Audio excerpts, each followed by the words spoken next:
বলতেছে আমার ওলি, আমার বন্দার বান্দিরা শুনে রাখো, ইমানদারের দল শুনে রাখো, আমার ওলি ওই সমস্ত ব্যক্তিরা যাদের কাছে দুই গুণ আছে। এক নম্বরে যাদের কাছে ইমানদারি আছে, এরা হইল আমার ওলি। আর দুই নম্বরে গুণ হইল ওয়াকানু ইয়াত্তাকুন, যাদের কাছে পরহেজগারি আছে। আমি জিজ্ঞাসা করি আপনারা কাছে পরহেজগারি আসেনি? পিছিয়ে যারা মাথা না আছে, আর দূরে আওয়াজ করে কোন আসেনি? আটটা তুললে কোন কাটা কাটা আছে। মাশাআল্লাহ, আপনারা পাক্কা সাহস আছে, বাহুবলের মানুষ, বাহুবের মানুষ তো লেগে সাহস আছে রে বা। ফির সাহেবের এলাকা আব্দুল হামিদ সাহেব ফির সাহেব রহমতুল্লাহ আলাইহি, ওনার এলাকার মানুষ বা এর লাগে বড় কি করেন সাহস করে কইলেছেন আমার কাছে পরহেজগারি আছে। আমার বাড়িতে কোনো বাহুবল না, আমার কোনো এই জাতের সাহস নাই, এই কারণে আমার ডর লাগতেছে। আল্লাহ, ইয়া আল্লাহ, 40 বছর আগে পড়ালেখা করিয়েছে রিয়া, 1040টা বছর, 40 না 46 বছর ধরে পড়াইতেছি কোরআন হাদিস, এর পরেও আমার সাহস হয় না আমার কাছে পরহেজগারি আছে কইতাম। একবারে 46 বছর হয়েছে পড়াইতেছে কোরআন হাদিস, একবারে শুরু থেকে পড়াই, কিন্তু এর পরে সাহস হয় না আমার কাছে পরহেজগারি আছে কইতাম। আপনারা তো একটা সাহস আছে। একটা কথা আমি জিজ্ঞাসা করি, আপনারা তো পরহেজগারি কারা কইছিলেন নি? পরহেজগারি কারে কই কথাটা চিনুন না, আর আপনারা কি করেন? আপনারা কাছে আসছে করিলে কোন যুক্তিতে কো চিনন লাগবো নি? পরহেজগারি চিনন লাগবো নি? আর এখানে যে দুইটা দল দুইছি, এরাও তো ইমানদার বানানি লাগবো, আর এরাও তো বলি বানানি লাগবো। চিনিয়া না না চিনিয়া এই যুগে অলি বানানি লাগবো, আর নাইলে কাফির বানানি লাগবো, দুইটা একটা বানানি লাগবো। তো না চিনলে কেমনে কথা কেন? আপনারা তো চিনেন না পরহেজগারি। আমি কব আমি কইলে একটা কিচ্ছা কব, গলার মধ্যে রস হইব না মামা, তুমি গলার মধ্যে কি হইব না রস হইব না। অলির আলোচনা এটা ফুর্তির সাথে করণ লাগবো। আমি যখন না হাসি মুখে করতেছি, আমি যদিও বলি না, আমার মুরব্বীরা এরা অলি, মাঠে গ্রামেছি, এই জন্য আমার মনের মধ্যে আনন্দ। আর এরার দাম বন্ধ হয়ে গেছে যে আমরা যাইতাম গিয়া, যাইতাম কিনা যাইতাম না। তাইলে অলির পরীক্ষাটা দিতে গিয়ে পরহেজগারি কথাটা বুঝানি লাগে। পরহেজগারি কথাটা বুঝাইতে একজন অলির কথা কই। একজন আল্লাহর ওলি ছিলেন, যে ওলির কথাটা আমি একটা হাদিস দিয়া করি। আল্লাহর রাসূল সাল্লাল্লাহু আলাইহি ওয়াসাল্লাম একদিন রাত্রেবেলা ঘরের বাহিরে বসে রইছেন, রাসূলের মহব্বতের বিবি হযরতে আম্মা জান আয়েশা রাদিয়াল্লাহু তাআলা আনহাকে নিয়ে ঘরের বাহিরে। এটা এমন একটা রাত্রি, যেই রাত্রিতে আপনারা দেখছেন কিনা জানি না, বাহুবলী রাত্রি হয় কিনা জানি না, এমন একটা রাত্রি যেই রাত্রিতে আকাশের মধ্যে কোটি কোটি কোটি কোটি কোটি কোটি অগণিত তারা। এই জাতের কোন রাত আসেনি, খালি তারা তারা তারা তারা দেখা যায়নি। এমন রাত্রিতে বইয়া বইয়া দুইজনে গপ করতেছে। কেডা? নবীজি আর নবীজির বউ, আমরা মা। শরম লাগে মা রে মা কইতে শরম লাগে, বাপ রে বাপ কইতে শরম লাগে। নবী আমার বাবা, তাহলে নবীর বউ আমরা কি তা? আমরা মধ্যে কিছু মানুষ আছে বাপ রে বাপটা হ্যাঁ এমন আছে, জীবনে বাপ আছে হয়তো। এক ছেলে নাম কইতাম পারবো কোন ছেলেটা, বাপ রে বাপটা বাপটা হ্যাঁ না, বিয়ার উপযুক্ত গেছে। আননি বাপটা খানি দিব কোনদিন দেখতো হে দেখুন কি জাতের পয়সা। মা একদিন সকালবেলা ভাত টানছে, পুষ মাস, ভাত টান দিয়া তরকারি করে সব রেডি করিয়া ছেলে রেখে কয় তার বাপ রেখে করেই খানা খাইতে রেডি হয়েছে। গিয়া দেখে তার বাপ বন্ধু বান্ধব লিয়ে গপ করে ফুর্তি, এই ফুর্তির ভিতরে দেখে গেছে বেটা যে বন্ধু বান্ধব লিয়ে গপ করতেছে, ফোলা দিয়ে আইসে কইতে পারে। এখন হে খার হইতে বাপ রে কেমনে কইতো ভাত খাইতা না, একটা সম্বোধন করতো কিন্তু কেমনে। আর পল্লীর জমানোর ফেলা তো সুবহানাল্লাহ, যে ভাই হাস করছে খুদা মিশা কথা বুঝতে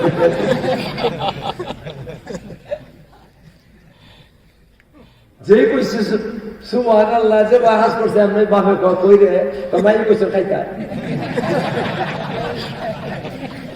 ইয়ার ভরা বাবা বাবা কইতা রাতে আল্লাহ এখানে কথা বুঝাইতাম পার থেকে হাজরাতে আমরা আম্মা জানবে আম্মা কইতে রাজি না মাথন নাকি স্মরণ করে নাকি আমার জন্মদাতা যিনি মা জন্ম দিচ্ছেন তার মা যদি রাখতে পারে আম্মা জান রাখতে পারে আমার লোহারি মা ওনার এখানে আম্মা জান রাখতে পারবো না ঠিক না বেঠি রসুলে কথা কইতেছে আর কথা কইতে কইতে হঠাৎ করে আল্লাহ রসুলে কয় আশা তুমি জানো নি আমার উম্মতের মধ্যে একটা লোক আছে আমার উম্মতের মধ্যে একটা লোক আছে যে লোকটার নেকির পরিমাণ আকাশের কোটি কোটি অগণিত তারার চেয়েও বেশি সুবহানাল্লাহ আরো জোরে কোন সুবহানাল্লাহ আয়েশা রাদিয়াল্লাহু তাআলা মাথাটা নয়লেছে আর মুস্কি মুস্কি হাসি দিতেছে কেডা আয়েশা রাদিয়াল্লাহু মুস্কি হাসি দিতেছে কেন মুস্কি আসতেছে ও তো নাকি কোন বড় পারবো আমার বাবা ছাড়া ঠিক না বেঠি আমার বাবা ছাড়া অত নাকি কে করতে পারে কিন্তু এখনো তো রসুলের মুখ দিয়ে বাড়িছে না লোকটা কেটা আল্লাহ রসুলের জিজ্ঞাসা করেন আয়েশা চিনছেন লোকটা তখন যদি কোন চিনছি আল্লাহ রসুলের আমার নাম করলাম না শুনলা কেন বেটির আকল আছে এই জন্য কোন হুজুর কোন লোক আপনার উম্মতের মধ্যে এত নাকি কামাই করছে আপনার নাম করলে দেখুন চিনি কিনা বুদ্ধি আছে না হযরত রাসূল করিম সাল্লাল্লাহু আলাইহি ওয়াসাল্লাম কোন আয়েশা আমার উম্মতের মধ্যে যে লোকটার নেকির পরিমাণ কোটি কোটি তার চেয়েও বেশি সেই লোকটা হলো ওমর ফারুক রাদিয়াল্লাহু তাআলা সুবহানাল্লাহ কেডা ওমর ফারুক রাদিয়াল্লাহু তাআলা আয়েশা রাদিয়াল্লাহু মাথাটা নয় শুন কালো হয়ে গেছে চেহারা মনে নিয়ে গেছে গিয়া চেহারা মনে নিয়ে গেছে গিয়া আল্লাহ রাসূলের সাহেব দেখুন বেটির চেহারা কালা রসুল কেন আসা তুমি চেহারা মনে করলা কেন চেহারা কালা করলা কেন কোন চেহারা কালা করবো না আমি জানি আমার বাবা সবচেয়ে বেশি নেকি করছে আমার বাবা উম্মতের মধ্যে 1 নম্বর আলিম হিসাবে 1 নম্বর সব দিকে 1 নম্বর আর এখন আপনি কি কোন আরেক বেটা এর লাগে মনটা বেজার গেছে আল্লাহ রসুল কোন আসা তাহলে তুমি তোমার বাপরে চিনছই না তোমার বাপরে তুমি চিনছো না তাহলে শুনো তোমার বাপ কেডা আর উমর কেডা উমরের নেকি কি পরিমাণ আছে এটা বুঝাই পারলে কি দুনিয়ার মধ্যে একটা দৃষ্টান্ত দিবার আছে আসমানের তারা উমরের নেকি কি পরিমাণ এটা বুঝাই পারলে কি দৃষ্টান্ত দিবার মতো আছে আসমানের তারা তোমার বাবা এত নেকি করছে এটা বুঝাই পারলে কি দুনিয়ার মধ্যে কোনো দৃষ্টান্ত দিবার কোনো জিনিসই নেই তখন কেডা বড় আরো আরো দেখুন আল্লাহ রসুলের কোন আশা ওমরের সারা দিন দিকের নেকি যেটা এটারে যদি 1 পাল্লা তোলা যায়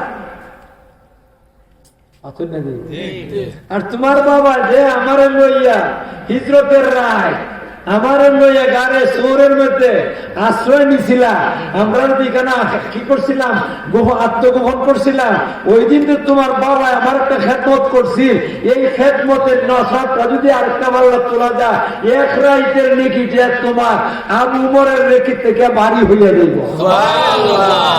আর কোন আপনারা কে বড় কে ছোট আসলে তুই জন্যই বড় তুলনামূলক একজন থেকে আরেকজন বেশি বড় ঠিক না এই ওমর রাদিয়াল্লাহু তাআলার একটা ঘটনা কই আমি আপনাদেরকে পরহেজগারি কথাটা বুঝাইবার চাই আপনারা যদি কষ্ট হইয়া থাকে তা আমি বাদ দিলাম হযরত ওমর রাদিয়াল্লাহু তাআলা যখন নাকি এমপি ওর কইছি যখন নাকি বাদশা আদা দুনিয়া বাংলাদেশ সমাজ ছোট রাষ্ট্র না বাংলাদেশের সমাজ ছোট রাষ্ট্র না এটা কত মেঘের মধ্যে দেখা যায় কবুতরের ডিমের মতো ইয়ার বড় এটা এমন ভাবে কামড় মারে ধরে দাঁত ভেঙে না ভুল করছি আর ওমর রাদিয়াল্লাহু তাআলা অর্থ পৃথিবী নিয়ে এই সময় ওমর রাদিয়াল্লাহু তাআলা দেশ চক্র পরিচালনা করবার লাগি একটা সংসদ গঠন করছে এমপি বানাইবে এমপি বানাইতে কেমনে ইলেকশনে আর ইলেকশনে তো তার ভিতরে ইলেকশনে ভোট দেয় মা দেন না দেন না, এই জাত ইলেকশন 16 বছর পাইছে ঠিক না কি জাতের ইলেকশন? এই জন্য হযরত ওমর ইলেকশন না, সিলেকশনে উনি কতগুলো শর্ত দিচ্ছেন। আমার সংসদের এমপি হওয়ার জন্য কয়েকটা শর্ত আছে, এই শর্ত যদি মানে খাওয়াটা যদি কার কাছে চলে তার এমপি বানাইতে। প্রথম নম্বরের শর্ত, সে নবীর সাহাবী হইতে হইল। সাহাবী ছাড়া কোনো এমপি নিব না, তাহলে সাহাবী বাদ দেওয়া, কেউ সংসদ যেতে পারবে না। 2 নম্বর, খালি সাহাবী হইলে হইতো না, বড় আলিম হওয়া লাগবে। খালি বড় আলিম হইলে হইতো না, বড় ওলি হওয়া লাগবে। সাহাবী হওয়া লাগবো, বড় আলিম হওয়া লাগবো, বড় ওলি হওয়া লাগবো, আরো শুধু জরুরিতে বাদ দিলাম। এখন এই শর্তগুলো মান্য এমপি তালাশ করছে, পাইছে মাত্র কয়েকজন। এরা নিয়োগ দিচ্ছেন তোমরা তোমরা তোমরা তোমরা এমপি। একদিন সংসদের এমপি সাহেবরা ডাকছেন, ডাকার পরে সব এমপি সাহেবরা হাজির হয়েছেন। হাজির হয়েছেন সংসদ ভবন আইছেন। সংসদ ভবন বাংলাদেশের টাকা কি ভবন বানাইছে রে বাবা, রে বাবা, এটা দেখবার লাগে ভাগবত। আর ওমর রাদিয়াল্লাহু আনহু সংসদ ভবনের মধ্যে ঘরই নাই, খেজুর গাছের নিচে। না না, এমপি সাহেবরা সব আইছে, যিনি প্রেসিডেন্ট উনি আইছে। আচ্ছা, একটা শুভেচ্ছা বক্তব্য দিচ্ছেন। কেডা? ওমর রাদিয়াল্লাহু আনহু। শুভেচ্ছা বক্তব্যের মধ্যে বলতেছেন, ও এমপি সাহেবরা, আজকে আমি তোমাদেরকে ডাকছি যে ডাকবার কারণ হইল তোমাদেরকে নিয়ে আমার দেশটা কেমনে পরিচালনা করব এটার পরামর্শ নিব আজকে। মাথা নিয়ে যাবো না, কষ্ট হইতে রে বা, যাইও না রে বা। ইয়া আল্লাহ, আমার ভাই সাহাই না, অনবে উঠি আটে, ওনারা বি উঠি আটে। আল্লাহ, মনে হয় না ডায়াবেটিস রোগ।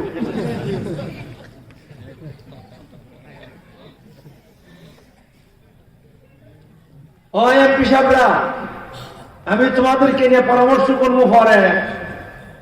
এর আগে আমি একটা কথা তোমার কাছে জানবার চাই, দেখুন কি তাকো কইলিয়ে যাইতাছে এমপি সাহেবরা। আমি তোমাদের কাছে একটা জিনিস জানবার চাই। আল্লাহ কোরআন শরীফের মধ্যে এক জায়গার না অনেক জায়গার মধ্যে আল্লাহর বান্দার বান্দীদেরকে সম্বোধন করে বলছেন, হে আমার বান্দার বান্দীরা, পরেজগার হও, পরেজগার হও, পরেজগার। ও এমপি সাহেবরা, পরেজগারি কারে কয় আমারে বুঝাইয়া দাও। বাদশাহ জিকায় এমপি সাহেবরা, এমপি সাহেবরা মূর্খ না বড় আলিম? বড় আলিম। আর বাদশাহ কিতা মূর্খ না কিতা? এবারে তো আরো বড় আলিম। কোন ঘরের গাড়ি কথাটা বুঝাইয়া দাও। কেউ মাথা না, নীরব। আরে ওমর রাদিয়াল্লাহু আনহুর সামনে কোন বেড়া পাত্র শয়তান ইবলিস যা বড় না যেটা। ওমর রাদিয়াল্লাহু আনহু দেখলে পরে যে রাস্তায় ওমর যাইতে শুনি, এই রাস্তা ছেড়ে এক মাইল দূরে যেত।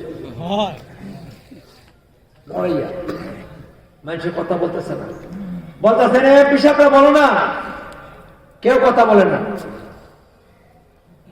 তৃতীয়বারের সময় ওমর রাদিয়াল্লাহু আনহু গরম হয়ে গেছে, পিসাবরা তোমরা আলিম, তোমরা নবীর সাহাবী, তোমরা যদি পরেজগারি কথাটা বুঝাই দিতে পারো না, কিয়ামত পর্যন্ত নবীর উম্মতরা আইব, কার কাছ থেকে শিখবো?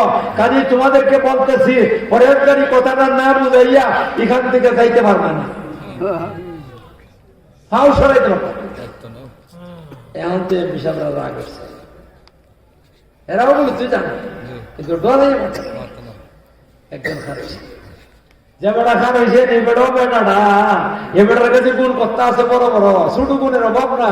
1 নম্বরে গুণ হইল নবীর সাহাবী, 2 নম্বরে গুণ হইল বড় আলিম, 3 নম্বরে গুণ হইল বড় ওলি, 4 নম্বরে গুণ হইল বড় কারি। আমরা দেশের রমজান না কারি না, কয়েক রমজান বললে পরে কারি সব সনদ পাই, এরা ইতা না, মানুষের দেওয়া সনদ না, এবারে সনদ পাইছেন আল্লাহর পক্ষ থেকে। উনি হইলেন হযরত উবাই ইবনে কাব রাদিয়াল্লাহু আনহু। দাঁড়াইছেন, দাঁড়ায় বলতেছেন, আমিরুল মুমিনিন, আপনার পরেজগারির কথাটা আমি বুঝাইয়া দিব, তবে আপনার যদি বুঝানি লাগে আপনি আমার 3টে প্রশ্নের জবাব দেওয়া লাগবে। উমর রাদিয়াল্লাহু আনহু, বাপ রে বাপ, বাপ রে বাপ, আমার প্রশ্ন একটা, আর ইটা বলি এখন ভাইবার লাগে 3 প্রশ্নের সম্মুখীন হইলাম। উবাই ইবনে কাব রাদিয়াল্লাহু আনহু বলতেছেন, হাসি মুখে কথাবার্তা হইতাছে দুইজনে। উবাই ইবনে কাব রাদিয়াল্লাহু আনহু বলতেছেন, আমিরুল মুমিনিন, 3 প্রশ্নের জবাব না দিয়ে সেটা আপনি পারবেন না পরেজগারি বুঝতে। ঠিক আছে, করো, প্রশ্ন করো। হ্যাঁ, প্রশ্ন করো। আপনি তো রাজা মানুষ, আপনার একটা কথা জিজ্ঞাসা করি, আপনি কি জীবনে কোনোদিন পাহাড়ের জঙ্গলে গেছেন? পাহাড় জঙ্গল দেখে যান। আচ্ছা কোন যায়, আমাদের দেশের প্রধানমন্ত্রী ছিলেন এক সময় বেগম জিয়া, ছিলেন কিনা? পাহাড় জঙ্গলে থাকতো। এরপরে এক সময় ছিলেন শেখ হাসিনা, পাহাড় জঙ্গলে থাকতো। এক সময় ছিল কে? এরশাদ চাচা, মাস্টারের জামা। আরে মুরব্বী বেড়া সাজা রাখতাম না, দেখি তার একটা নানা জিয়ার আমার কথা আমি বলবার দরকার নাই। এবার ভারত জঙ্গল থাকতো, অন্য ভারত জঙ্গল থাকতো। উমর রাদিয়াল্লাহু তাআলা বলেন, মিয়া ভাই তুমি কি বস্তু করলেন মিয়া? আল্লাহ রাসূল যখন নাকি ইসলামের দাওয়াত দেওয়ার জন্য মক্কা নগরীতে আসছিলেন, দাওয়াত দিতেন, ওই সময় নবীর দুশমন এক নম্বরের দ্বারা আমি উমর একজন কোলা তলোয়ার হাতে নিয়ে মক্কার গলিতে গলিতে ঘোরাফেরা করতাম নবীর কল্লা কাটবার লাগি। এই সময় আমার ঠিকানা ছিল পাহাড় জঙ্গল। উবাই ইবনে কাব রাদিয়াল্লাহু আনহু হুজুর এক বস্তার সব পাইলিছে, নবীর কল্লা কাটবো কেটা না কাটবো কেটাইতে পরে পাহাড়ে জঙ্গলে আমরা গেছি। 2 নম্বর প্রশ্নের জবাবটা দিন, আপনি যে পাহাড়ে জঙ্গলে গেছেন, এই সময় পাহাড়ের জঙ্গলের মধ্যে চিকন রাস্তা পাইছেন। খালি চিকন না, রাস্তার ডাইনে বামে কাটা, রাস্তাটা খুব চিকন, ডাইনেও কাটা বামেও কাটা, এমন রাস্তা আপনি পাইছেন? উমর রাদিয়াল্লাহু আনহু এমন রাস্তা অনেকবার হয়েছে। উবাই ইবনে কাব রাদিয়াল্লাহু তাআলা বলতেছেন, আমিরুল মুমিনিন 2 প্রশ্নের জবাব পাইলিছি, 3 নম্বর প্রশ্নের জবাবটা দিয়ালেন, আপনারা আর কষ্ট দিব না। আপনি যে চিকন রাস্তা পাইছিলেন, যে রাস্তা ডাইনেও কাটা বামেও কাটা, এমন রাস্তাটা কিভাবে ভারছিলেন? হযরত ওমর রাদিয়াল্লাহু আনহু ভাই এই জাতের রাস্তাটা ফারুসি যে কেমনে জানো? আমার গায়ের মধ্যে যত জামা কাপড় থাকতো রাস্তাটা ফারুকের সময় এটা ঠাট করে বাঁধতাম। কারণ আপনারা খেয়াল করে দেখেন, আমরা মিয়া যাবো বলতে আসো, যারা আসো এখনো আছে মিয়া সবগল আমি লাগাইয়ে কইতাছি, এরা জামা কাপড় দিলাম টাইট না, এখনই দিকেলেন না বাবা রে বাবা, ঢিলা ঢিলা, আরে কন্যা ঢিলা নেই, টাইট না। আর পকেট যদি দেখুন সুবহানাল্লাহ শ্বাসের চাউল আছে, ঢিলা ডালা কাপড়। আমরা মোল্লা মৌলবীরা যদি টাইট কাপড় পরতাম কোনো অসুবিধা আছে না, আল্লাহ কোনো কোয়েশ্চেন না, টাইট পরলো না, ইচ্ছা করলে পরতাম, কিন্তু এরপর আমরা ঢিলা ডালা পরি। কিন্তু যাদেরকে শরীয়তে কয় ঢিলা ডালা কিনবা, টাইট করবা না, এরা খালি টাইট করে করতে করতে এমন হয়েছে বোঝা যায় কাপড়টা ফাটিয়ে দিব। আছে কিনা? আছে। কিয়ামতের দিন জব দেওয়া লাগবে মা বোন, তোমরা যে খালি টাইট ফিট কাপড় চোপড় ফিরত, যার কারণে তোমার শরীরের বডিটা মানুষের চোখের সামনে বেঁচে না। বাসে কিনা? বাসে। কি দিকে যাই না, পর্দার আলোচনা করতাম না যেহেতু, আর অকল ঢেলাদার করে লাভ নাই।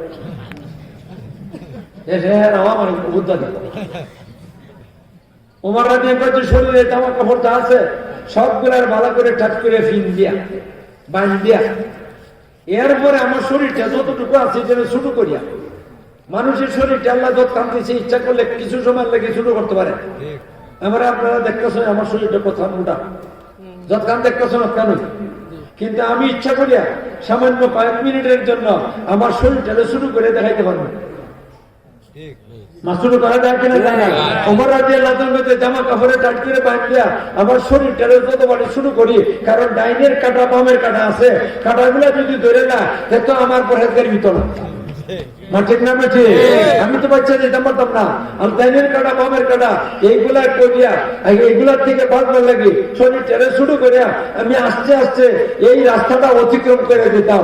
আল্লাহ রব্বুল আলামিন এই যে রাস্তাটা যারা দিচ্ছেন, আমি এইভাবে আস্তে আস্তে গেছি, ডাইনের বামের একটা কাটা যাচ্ছে।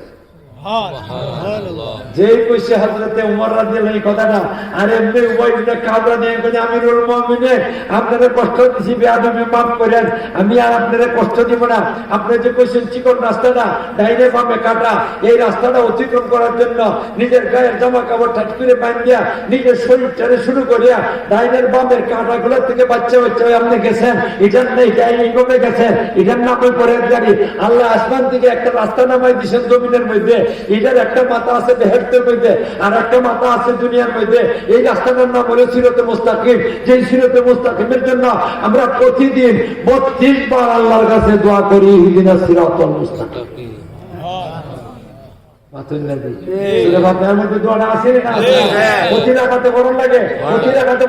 কমপক্ষে 32 টাকা লাগে দৈনিক। আমরা দৈনিক 32 বার আল্লাহর কাছে ইহদিনাস সিরাতাল মুস্তাকিম দোয়া করতেছি। এই রাস্তাটা চিকন, এই রাস্তা থেকে যদি ডাইনে নেমে যান গাইতে গুনাহ হইব, বামে নামলেও গুনাহ হইব। এই গুনাহগুলো হইলো কাটা, এই গুনার কাটার থেকে বাচ্চা যে নাকি এই সিরাতাল মুস্তাকিমে চলতে চলতে বেহেশত থেকে ফজর সে হইলো পরেজগার। আল্লাহর ওলি হওয়ার জন্য 2 নম্বরের গুণ পরেজগার। কি মানা? যত জাতের গুনাহ আছে ছোট বড় সমস্ত গুনাহ ছেড়ে দিব, ইয়া পরেজগার, ইয়া আল্লাহর ওলি। এখন কয় আপনারা পরেজগারি পরেজ কি কয় ওলি হইবার লাগি কয় গুণ? আর ধরে কোন কয় গুণ? 1 নম্বরে ইমানদারি আমাদের কাছে আছে, 2 নম্বরে পরেজগারি আমাদের কাছে আসেনি? আছে আছে তো না নাই। এক করে আল্লাহর ওলি হওয়া যায় না পুরা। 2 নম্বর কোন বিধি দিব? গুনাহ ছাড়ার লাগবে। যারা গুনাহ ছাড়বে না এরা পরেজগার হইতে পারবে না। আপনারা পরেজগার হইবা চান না চান না? হঠাৎ কইতেছি কথাটা, আপনারা টাকায় বক্তব্য দিয়ে তখন দিন আমার হায়াত শেষ। পরেজগারি কথাটা একটু সামান্য কয়ে নাই। আমরা পরেজগার হইতাম না হইতাম না, আমরা কিন্তু পরেজগার না। ঘরে গিয়ে বাবির সাথে আড্ডা মারি, ঘরে গিয়ে কার সাথে আড্ডা মারি? রাস্তাঘাটে বয়ফ্রেন্ড আর গার্লফ্রেন্ডে আড্ডা মারে। কয়না আছে কিনা? আছে না আমাদের দেশে? আমাদের দেশে সয়লা আরাম হয়েছে, এই ব্যাপারটার সয়লা আরাম হয়েছে, মহামারী দেখা দিছে বয়ফ্রেন্ড আর গার্লফ্রেন্ডে। না ভুল কইছি? কোন ভুল কইছি না? কিটা ধনী গরিব কোনো ভেদাভেদ নাই, সবের মধ্যে বয়ফ্রেন্ড আর গার্লফ্রেন্ড আছে। ওই যেটা গোনা করি না করি না, তাহলে এখন পরেজগার কেমন? ওইটা একটা ট্যাবলেট আছে, এই ট্যাবলেটটা খাই এলাই, এই ট্যাবলেটটা খাইলে পরে আমরা পরেজগার জমা দিই। কই মু ট্যাবলেটটা? আরে খাইতে রাজি আছি নি? কই না কেডা কেডা খাইতে রাজি আছে দেখি ট্যাবলেট। আল্লাহ তুমি তৌফিক দাও। এই ট্যাবলেটটা বাহুবল ফার্মেসিতে কোনো একটা ফার্মেসিতে হইতা না, অভিগণ্য কোনো ফার্মেসিতে হইবেন না, সিলেট গেলেও হইবেন না, ঢাকা গেলেও হইবেন না, লন্ডন আমেরিকার গেলেও হইবেন না, সৌদি আরব গেলেও হইবেন না। কইতে এখন ট্যাবলেট খাইতাম কেমন? খাইবেন? আমি কইতাছি একটা ফার্মেসি আছে দুনিয়ার মধ্যে। বাইকনারা ডাকবারে পরে, বাইকনারা পরে ডাকবা, আগে ট্যাবলেট খেয়ে যাও।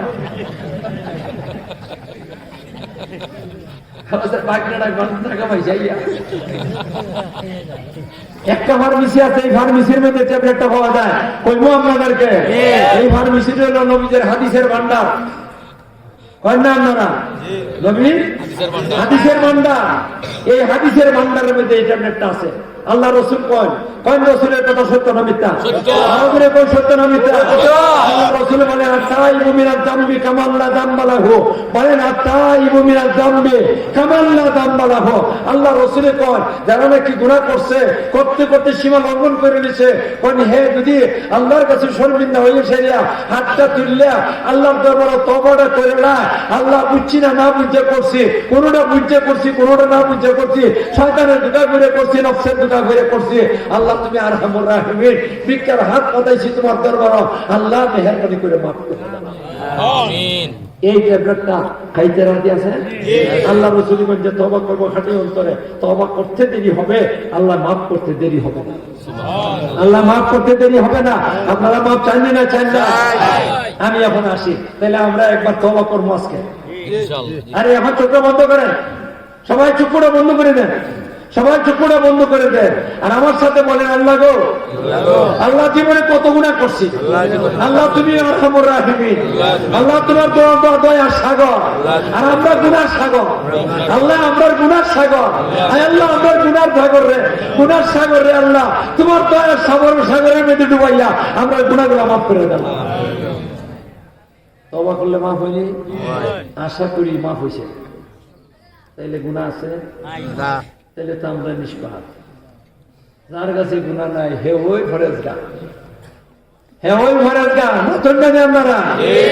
তাহলে ইমানদারি আছে, ফরেজগারি আছে আপনার কাছে, আমরা আল্লাহ বললি মাথন না দিয়ে। আচ্ছা আমরা এটা বাদ দিলাম, এই তওবাটা কবার করতাম দিন? আরে কন্যা দিন কবার? 5 বার। একজনে কইছে দিনে 5 বার, আপনারা কিনা কনফিউশন এর মারতে না? 5 বার। 5 বার। এই বেচারা কথা কই না। আমরা কইতেছি দিনে 5 বার। আমি একটা কথা কই, আল্লাহর রাসূলের গুনাহ আছে? আরে ধরে কোন নাই। যারা আমার রাসূলের নবী রাসূলের গুনাহগার কয় আরে 1 নম্বরের ব্যাপার। মাটির নামে ঠিক। যে নবীর গুনাহ নাই এই নবী কই আমি দিন 70 বার তওবা করি। আর আমরা গুনার গাঁটটি পড়া আর এরপরে আমরা 5 বার কাটলনি কোন হাতলনি। নবী যদি গুনাহ না দেখে আর এরপরে দিন 70 বার তওবা করো আর আমরা গুনার গাঁটটি আর গাঁটটি আমরা তো 70,000 বার করব। ঠিক তাহলে 5 বার কেমন? কিন্তু 70,000 পারতাম না। এই কারণে আল্লাহর ওলিরা একটু কাটছাট করছে, দিনও 200 বার। 200 বার তওবা কয়টা ভাই লাগবে? এটা ভাই শুধু আল্লাহর ওলিদের কাছ থেকে। আপনি হক্কানি পীরের কাছে নিয়ে মুড়ি দেন, হক্কানি পীরের কাছে মুড়ি দিলে পরে আপনার সকাল থেকে 6 তাসবিহ দিব, সুবহানাল্লাহ 100 বার, আলহামদুলিল্লাহ 100 বার, লা ইলাহা ইল্লাল্লাহ 100 বার, আল্লাহু আকবার 100 বার, আস্তাগফিরুল্লাহ 100 বার, দুরূদ শরীফ 100 বার। এই আস্তাগফিরুল্লাহ 100 বার এটাই তওবা। সকালবেলা 100 বার, বিকালবেলা 100 বার, দিনে কয়শো বার? এটা তো আল্লাহর ওলিও করতে আব্দুল কাদের জিলানী, জুনায়েদ বাগদাদি, বায়তুল বুস্তামি বড় বড় ওলিও করতে দেয়া গেছে 200 বার। 200 বার করতে রাজি আছে? একবার করলে মা হয়ে যায়, আর 200 বার করলে মা হইতো না। এই কারণে ভাইরা আমার বেশি বেশি তওবা করে। এখন আসেন ইয়াদাসিন ডাইন দিকের ওলিও করতে কথা, বাম দিকের ওলিও করতে কথা। আরে ধরে কোন আমরা কোন ডান দিকের ওলি আব্দুল কাদের জিলানী, বায়তুল বুস্তামি, ইবনে সাবা, সৈয়দ আহমদ কবির, ইমাম আবু হানিফা, বাগার সাহেব, বরুণা সাফুল বাড়ি, সামগ্রাবাদারি সাহেব, কাকিয়ার সাহেব, মুনর সাহেব। ঠিক মাতেন না? অভিনন্দের মুহাদ্দিস সাহেব, এরপরে মনিরুদ্দিন সাহেব সহ এরা কিতাব মনে করো, এরা কাছে ইমানদারি আসেনি? আছে।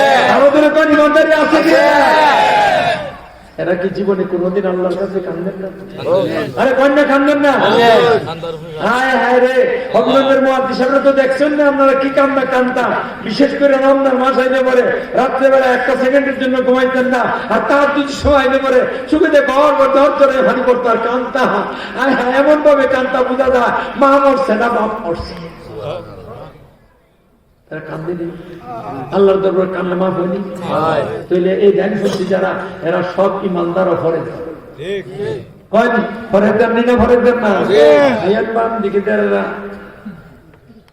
বাম দিকে যারা আছে এরার কথা কয়, এরা কাছে ইমানদারি আসেনি না? কেমনে নাই? দলিল আসেনি? কয় আল্লাহর দান রসুল দিয়া,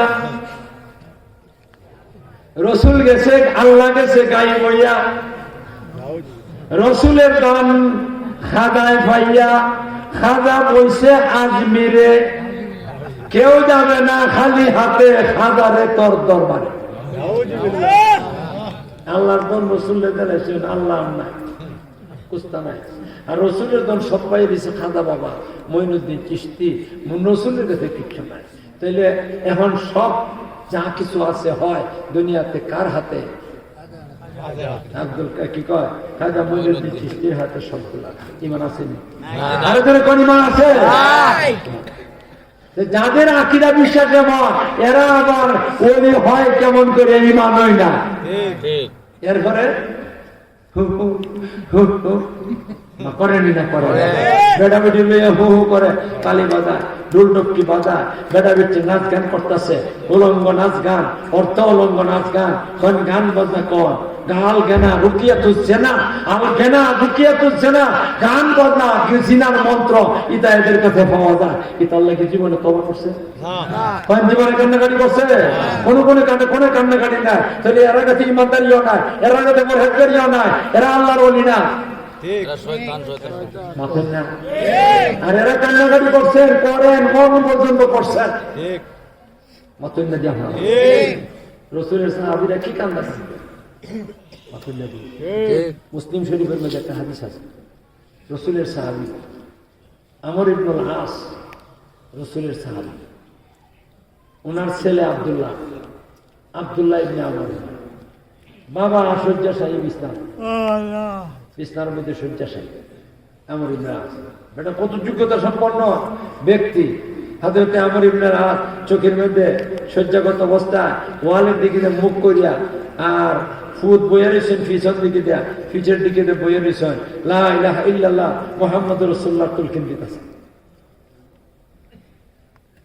আর ফুটের মনে মনে ভাবতেছেন বাবা কি তা করতেছেন বুঝি না সুবিধা মানি করে বাবার সুবিধা মানি করে মরণের সময় সুবিধা মানি করে আর এমনি ভূতে কইয়া বসে বাবা বুঝলাম না আপনি মরণের সময় সুবিধা মানি করতেছে আপনি কিন্তু মরণটা ডরাই নিতাম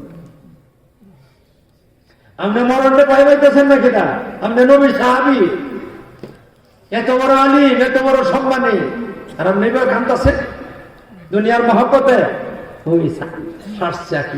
মার্ডার করে ফেলে যে নাকি খালি কিছু দুনিয়ার মহব্বতে আপনি কাঁদতেছেন পুত আল্লাহ রসুলের সাহাবী আর এমন ফিস দেওয়া আসলা শীত হয়ে গেছিল কিতা কইছ তুই কইছ কিতা তুই আমার জীবন কাহিনী তুই জানস যে শোন আমার মরণের সময় আমার জীবন কাহিনী দিয়ে তোর কাছে কই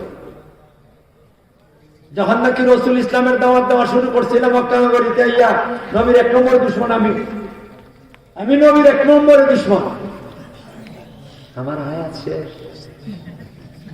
আমার হায়াত শেষ আর সামনে কথা চলতো না জি না আর কথা পর্যন্ত দাওয়ানা আলহামদুলিল্লাহ একজন বক্তা আইলে ঘরে ছেড়ে দাও দুইটা কথা কইয়া গেলাই মনে এটা কম নাই